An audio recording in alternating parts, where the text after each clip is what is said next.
Mga kahuan, panoorin ang video na ito upang alamin ang pinaka-latest na balita tungkol sa lagay ng panahon at bagyo. Update today. Wala pa rin naman tayong minomonitor na anumang bagyo or low pressure area sa loob at labas ng ating Philippine Area of Responsibility. Pero nananatili itong northeast monsoon natin ay umiiral dito sa may northern at central Luzon. Samantala, meron din tayong easterlies or yung mainit at maalinsangan na hangin na nanggagaling sa dagat Pasipiko na umiiral naman dito sa malaking bahagi ng ating bansa.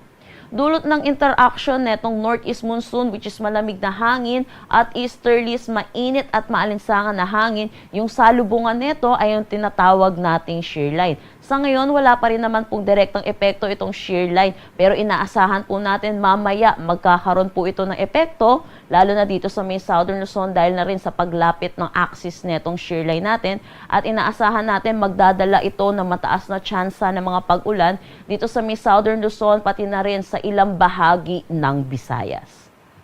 Dulot ng bugso netong northeast monsoon, nagtaas tayo ng gale warning dito sa may Batanes. Pinapaalalahanan po natin mga kababayan po natin mangingisda at may mga sasakyan maliit pandagat, delikado po muna pumalaot dito. At sa mga susunod na araw, dulot netong surge netong northeast monsoon or amihan, inaasahan natin dadami din yung areas na under ng gale warning. So pinapaalalahanan po natin mga kababayan po natin, tutok po tayo sa nilalabas na update